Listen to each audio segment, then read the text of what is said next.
চলে গেছো তাতে কি নতুন একটা পেয়েছি, তুমি ছিলে হৃদয়ের আয়নায়। কি ব্যাপারে ফুচকা, তুই আজকে হঠাৎ এই গান গাচ্ছিস কেন? কিছুদিন আগে আমার গার্লফ্রেন্ডের সাথে ব্রেকআপ হয়ে গিয়েছিল না, তাই। হ্যাঁ, তাতে কি, তার জন্য আবার গান গাওয়ার লাগবে কেন? কালকে আবার ফের নতুন একটা গার্লফ্রেন্ড পটিয়েছি, তাই। তুই পারিস নতুন নতুন গার্লফ্রেন্ড পটাতে? এই ফুচকা, আমাকে একটা গার্লফ্রেন্ড পটিয়ে দিবি? আমার একটাও গার্লফ্রেন্ড নেই, জানিস।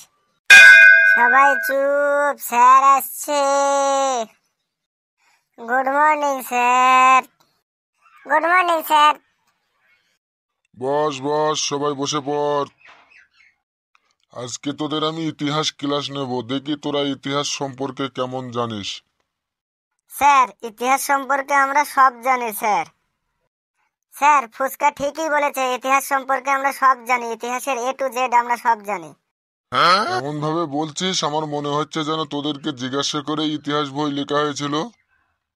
স্যার, তেমন কোনো ব্যাপার না, সবই আপনাদের দোয়া স্যার। বেশ, ইতিহাস সম্পর্কে যখন এতই জানিস তাহলে তুই দাঁড়া, বল ইতিহাস কাকে বলে। স্যার, মরা মানুষদের কাহিনী পড়তে পড়তে জীবিত মানুষদের আত্মরা হয়ে যাওয়াকে ইতিহাস বলে। প্রথমেই আমার মাথাটা গরম করে দিলি, তুই দাঁড়িয়েই থাক। এই ফুচকা, দাঁড়া তো, বলতো দ্বিতীয় বিশ্বযুদ্ধ কবে হয়েছিল?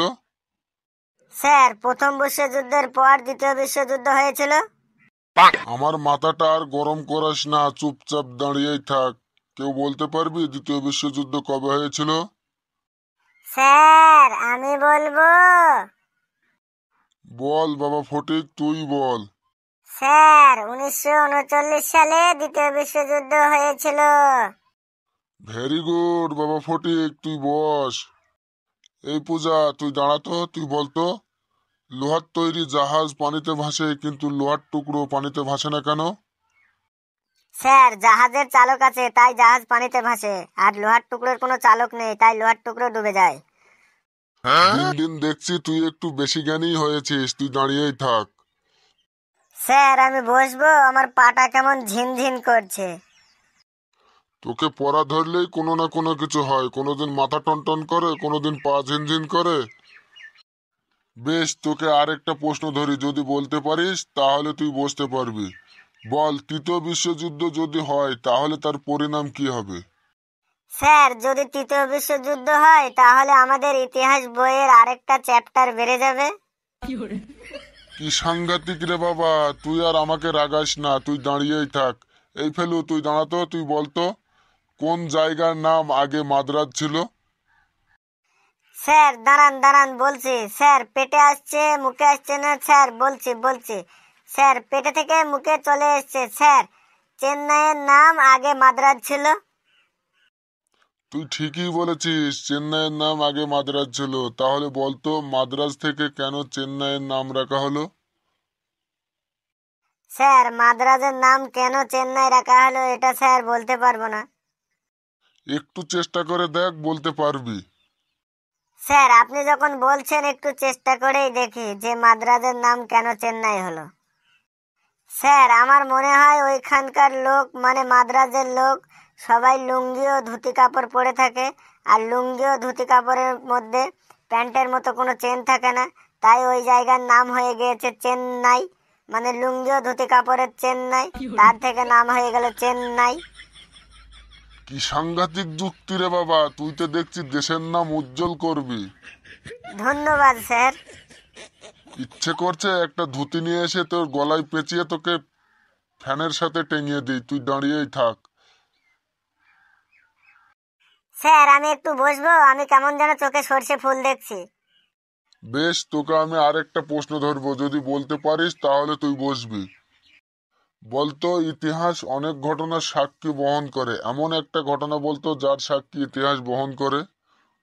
স্যার, ইতিহাস সাক্ষী আছে যে আপনি অনেক ভালো ভালো খাবার খেয়েও ততটা শান্তি পাবেন না যতটা শান্তি পাবেন আপনার হাগু পেলে হাগু কেড়ে, ততটা শান্তি পাবেন। তুই চোখে সর্ষে ফুলই দেখিস আর চোখে অন্ধকারই দেখিস, তুই দাঁড়িয়েই থাক। এই ফুচকা, বলতো আমরা পলাশির যুদ্ধে কি দেখতে পেয়েছি? এই প্রশ্নটা কিন্তু 1960 সাল থেকে লাগাতার প্রতি বছরই পরীক্ষায় আসে, তাড়াতাড়ি বল। স্যার পলাশির যুদ্ধতে কি দেখেছি? হ্যাঁ, পলাশির যুদ্ধতে আমরা কি কি দেখতে পেয়েছি তাড়াতাড়ি বল। স্যার পলাশির যুদ্ধ মানে পলাশির যুদ্ধ খুব খুব প্রাচীনকালে হয়েছিল।